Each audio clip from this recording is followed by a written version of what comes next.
Hello बच्चों, तो आप सभी का स्वागत है learn next with Jatin YouTube channel में, जहां हम आसान भाषा में पढ़ाई को बनाते हैं मज़ेदार।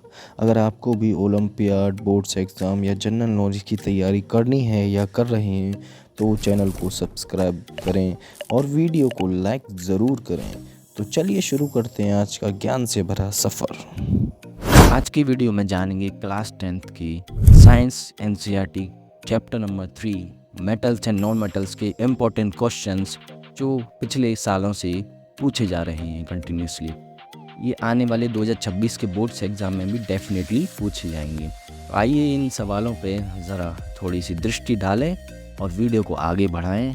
तो चलिए शुरू करते हैं बिना किसी देरी के। पहला वाला सवाल कह रहा है which of the following is a good conductor of electricity, यानी इन चारों ऑप्शंस में से इलेक्ट्रिसिटी का गुड कंडक्टर कौन सा वाला है। तो वो है आंसर इसका ग्रेफाइट। ग्रेफाइट क्या होता है, जो आप लोगों की पेंसिल की लीड में होता है ना, उसी को ग्रेफाइट कहते हैं। ग्रेफाइट बहुत सारी चीज़ों में यूज़ होता है, जैसे सेल, बैटरीज वगैरह। ये वाला सवाल 2024, 23 और 22 में आया हुआ है। तो बढ़ते हैं नेक्स्ट क्वेश्चन की तरफ। ये वाला सवाल बोल रहा है इन चारों ऑप्शंस में से कौन सा मेटल ऐसा है जो लिक्विड रहता है रूम टेम्परेचर। तो आप सभी जानते हैं इसका जवाब मरकरी है। ये वाला सवाल 2024 और 2023 में सीबीएसई ने पूछा था। बढ़ते हैं नेक्स्ट क्वेश्चन की तरफ। इसमें बोल रहा है कि सोडियम को हम केरोसिन ऑयल के अंदर स्टोर करके रखते हैं। क्यों क्यों रखते हैं? क्योंकि ये रिएक्ट कर जाता है वाटर के साथ और एयर के साथ बड़ी ही आसानी से। ये वाला सवाल 2025 में, 24 में और 23 में पूछा गया था। नेक्स्ट बढ़ते हैं फोर्थ क्वेश्चन की तरफ। Which of the following metal can displace copper from copper sulphate solution, यानी कॉपर सल्फेट सॉल्यूशन के अंदर अगर कॉपर को डिस्प्लेस कर देता है तो मेटल कौन सा होता है। तो मेटल होता है आयरन। आयरन डिस्प्लेस कर देता है कॉपर को कॉपर सल्फेट सॉल्यूशन से। ये वाला सवाल 2025 में, 24 में और 22 में पूछा गया है।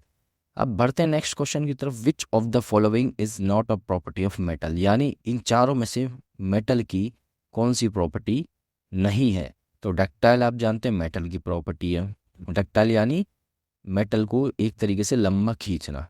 सेकंड होती है मेलिएबल, यानी उसे मार मार के पीट पीट के पतला चपटी शीटों में कन्वर्ट करना। ब्रिटल यानी टूट जाना। मेटल टूटता तो नहीं, ये तो नॉन मेटल की गुड कंडक्टर मेटल होता ही है। तो उसका आंसर क्या है? Right, brittle. ये वाला सवाल 2024 और 22 में दोनों में पूछा गया। बढ़ते हैं नेक्स्ट क्वेश्चन की तरफ। ये वाला क्वेश्चन कह रहा है which of the following non metal is lustrous, यानी इन चारों नॉन मेटल में से कौन सा ऐसा नॉन मेटल है लस्चरस, यानी चमकता है। नॉन मेटल हालांकि चमकती नहीं है। इन चारों में से एक ही है आयोडीन जो चमकता है। कार्बन आप जानते हो काला होता है, नहीं चमकता। फॉस्फोरस, सल्फर आप जानते हो नहीं चमकते।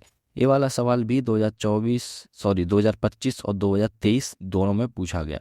इस साल भी उम्मीद है इसके आने की। बढ़ते हैं नेक्स्ट सवाल की तरफ। The metal which does not react with water is, इन चारों में से कौन सा ऐसा मेटल है वाटर के साथ रिएक्ट नहीं करता। तो वो है कॉपर। ये वाला सवाल 2025, 24 और 21 में पूछा गया है। अब नेक्स्ट क्वेश्चन की तरफ बढ़ें। Which gas is evolve when a metal react with acid, अगर हम किसी मेटल को एसिड के साथ रिएक्ट करें तो उसमें से निकलने वाली जो गैस है उसको क्या बोलेंगे? हम उसको बोलेंगे हाइड्रोजन। ये वाला सवाल 2024 में, 22 में और 21 में पूछा गया। बढ़ते नेक्स्ट क्वेश्चन की तरफ। The process of depositing a layer of zinc on iron is called, यानी आयरन के ऊपर जिंक की कोटिंग करना जिस प्रोसेस के द्वारा वो होती है उसे क्या बोलते हैं? उसे बोलते हैं गैल्वेनाइजेशन। आपका राइट ऑप्शन सी। ये वाला सवाल भी 2024, 23 और 21 में पूछा गया। बढ़ते हैं नेक्स्ट क्वेश्चन की तरफ। Which pair of element will form an ionic compound, इन चारों ऑप्शंस में से कौन सा ऐसा पेयर है जो आयनिक कंपाउंड बनाता है। Definitely sodium and chloride iron compound बनाता है, जिसको NaCl बोलते हैं। ये वाला सवाल 2025, 24 और 21 में पूछा गया है। पढ़ते हैं नेक्स्ट सवाल की ओर।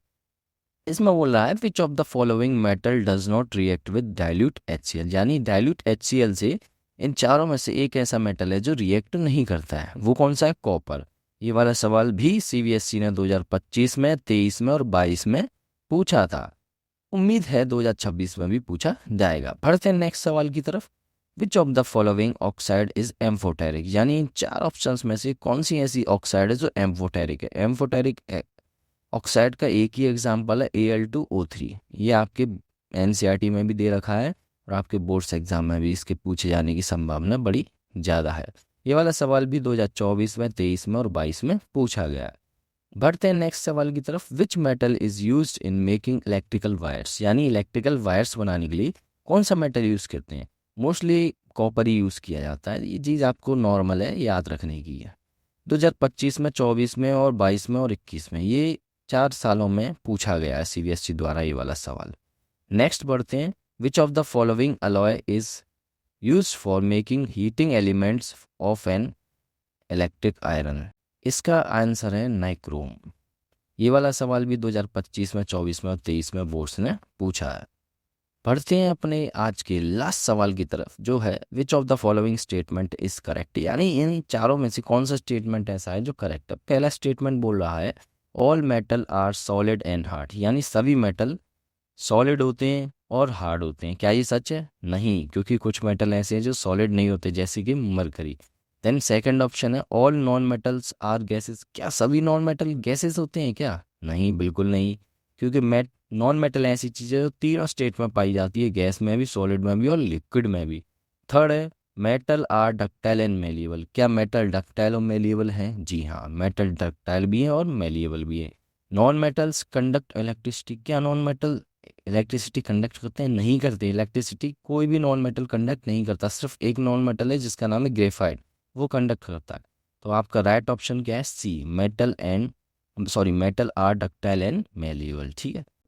अगर आपको ये वीडियो हेल्पफुल लगी हो तो वीडियो को लाइक करें, अपने दोस्तों के साथ शेयर करें और चैनल को सब्सक्राइब करें, ताकि ऐसे और भी इम्पोर्टेंट क्वेश्चंस आपको टाइम पर मिल सके। तो धन्यवाद गाइस, मिलते हैं आपसे अगले वीडियो में। तब तक के लिए पढ़ते रहिए और आगे बढ़ते रहिए। लास्ट में जय हिंद।